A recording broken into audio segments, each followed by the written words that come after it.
Fala galera, mais um vídeo aqui pra página, pro canal. Falar um pouco sobre essa derrota do Botafogo. 2-0, acho que reflete muito duas coisas. A primeira é que não se pode mandar vender mando de campo, ainda mais contra adversários mais fortes e num clássico. Era o único clássico que o Vasco poderia ter jogado com essa torcida em São Januário, mas preferiram vender, assim como o jogo contra o Palmeiras. 6 pontos jogados fora que podem fazer falta lá na frente. Isso aí pra mim ficou muito claro, mas é uma coisa que essa diretoria amadora e fraca, ela tá cada dia mais intensificando os motivos para a torcida do Vasco cobrar. Ficamos um mês sem jogo, no caso qualquer jogo amistoso foi cancelado e o Vasco não teve um plano B, não procurou nem que seja contra o Bangu, um Olaria, sabe, para poder manter o ritmo. Teve as férias de 10 dias, né? Então foram 20 dias de preparação física, mas não vi muito isso em campo, parte física tão acima, né, desse tempo inteiro, e o Vasco perde mais 3 pontos aí, por vários motivos, né? Primeiro, pelo mando de campo vendido, que é o campo neutro. Brasília sempre vai ser campo neutro. O Vasco não tem condição de você abrir mão de São Januário hoje, porque o Vasco não tem um poderio ofensivo nem financeiro para contratar jogadores ou para, de fato, dispensar a sua casa, e pagamos novamente esse preço. Em relação ao jogo, os jogos do Vasco, assim, com o Diniz, ele tem sido muito 8-80. Isso aí lembrou até um pouco de São Paulo, que fazia muitas partidas boas, mas em alguns momentos deixava a desejar. O Vasco tem seus méritos, sim, contra a Fortaleza, contra o São Paulo, né, contra o Melgar, porque eu acho que se é o Carille, acho que talvez a gente nem vencesse, ou talvez vencesse, mas não da maneira que venceu. Entendo que o Carille não possa ser muito parâmetro, mas temos que separar as coisas, né? Mas eu acho que a gente não pode nunca eximir também a culpa dos atletas em relação à competitividade, porque eu sempre falo assim, cara, o elenco do Fluminense, eu pego o Fluminense, que é um rival, jogou Mundial, chegou à semifinal, tá, se não me engano, no G6 ou G8, e o Vasco não consegue competir como o Fluminense compete. Vamos lembrar que assim, o Fluminense hoje tem o Cano na frente, que já não é mais o mesmo, o Everaldo, que é altamente criticável e criticado bastante pela torcida. Você tem volantes que, né, comuns, laterais, né, também, que nada demais. Eles têm o Thiago Silva, tem o Arias, beleza, mas no geral não tem um grande elenco. Mas eles competem, eles conseguem competir. O Vasco não consegue competir, pô. Contra times melhores, assim, com elencos, o Vasco não consegue competir. É uma passividade muito grande, né? Não é de hoje, nem é só com o Diniz, assim, com o Carille era pior ainda. Então, assim, os atletas que o Vasco tem hoje, a gente tem que começar a criticar também. Se o João Vitor, que parece solta um parafuso, né? Ele consegue jogar partidas boas, mas depois, quando o time tá mal, ele não consegue, sabe, assimilar o que a partida pede naquele momento, sabe? Paulo Henrique também é um que, defensivamente é difícil. Então, assim, é uma oscilação que preocupa. O Vasco hoje venceu só adversários que estão abaixo dele ou ali no mesmo nível. O Vasco perdeu para Botafogo, para Fluminense, para Bragantino, Cruzeiro, Palmeiras, empatou com o Flamengo. O Vasco não venceu um time lá, sabe? Então, complicado. Então, o que acontece? Chega uma hora, cara, que os pontos vão fazer falta. Vão fazer falta, porque o Vasco tem 3 competições, não vai poder priorizar nenhuma. talvez para mim priorize o brasileiro. Para mim terça-feira é time misto, alternativo contra o Del Valle, que vai pegar o Grêmio no final de semana. E é isso. Cara, o Vasco começa o jogo de hoje. Vamos falar um pouco do jogo. Pressionando, né? Tentando ditar o ritmo, posse de bola, mas depois de um tempo o Botafogo se acha e começa a espetar pelas pontas, pelo meio. O Vasco no meio campo não estava marcando bem. O Vasco tentava fazer uma saída de jogo, saída de 3 com o Moura, e depois de um tempo o Vasco tentou com o Tietê. O Vasco não conseguia fazer essa saída com qualidade. O Vasco várias vezes rodou a bola, Piton para a zaga, depois roda, PH para a zaga. O Vasco não conseguia fazer essa bola chegar na frente, com o Vasco ocupando, saindo de trás. Era uma dificuldade absurda. Então, assim, o Botafogo termina o primeiro tempo melhor que o Vasco. Melhor em vários sentidos, tático, físico, técnico também, entendeu? E aí, segundo tempo, volta a mesma coisa. Toma um gol com menos 5 minutos e aí acaba o jogo. Porque o Vasco não tem componente psicológico de conseguir reverter essa situação. E aí começa o Diniz a querer mexer coisas que pra mim não fazem o menor sentido, porque não vão acrescentar em nada, cara.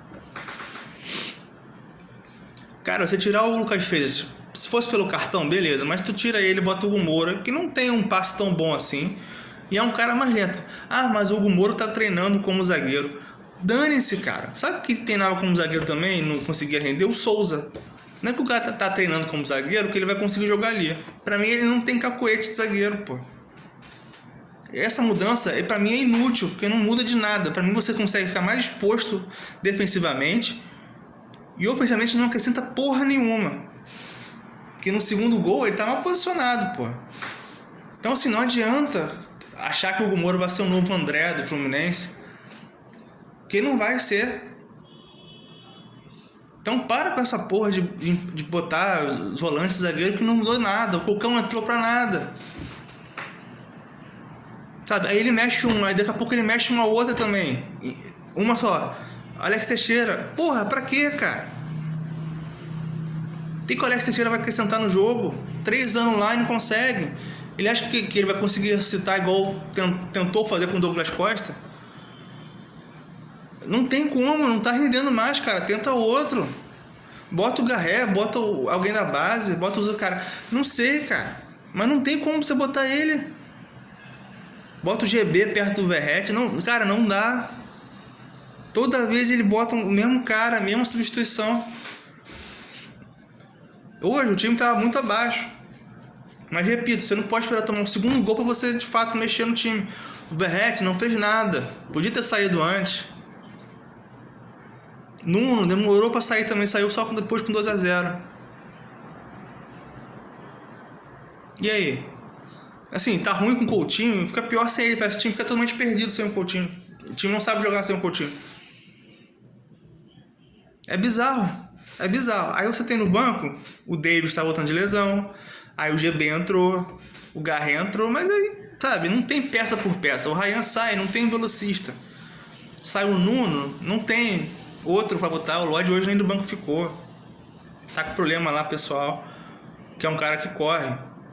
E não temos peças, essa é a verdade. Se o Vasco não conseguir fazer o resultado, foi o que eu falei, cara, no pré-jogo contra o São Paulo. Se o Vasco não conseguir fazer o resultado com folga, o Vasco vai sofrer, porque na hora que precisar trocar, não vai ter a condição. Então as mudanças hoje, eu vi umas boas disposições do Garré, do David, mas cara, tem que contratar. O Vasco só trouxe o Thiago Mendes até agora. Tem que trazer atacante de lado e o outro centroavante, que só tem o Verrete, não tem um outro cara. Você não pode apostar tudo no garoto. É covardia. Então você tem que trazer um outro centroavante. Porque só o Thiago Mendes não vai mudar nada no Vasco. Ou então o Pedrinho chega numa coletiva e fala, não temos dinheiro para trazer tal, estamos buscando um atacante isso e um jogador aquilo. Aí temos tanto para gastar. Não podemos. Então você esclarece, cara.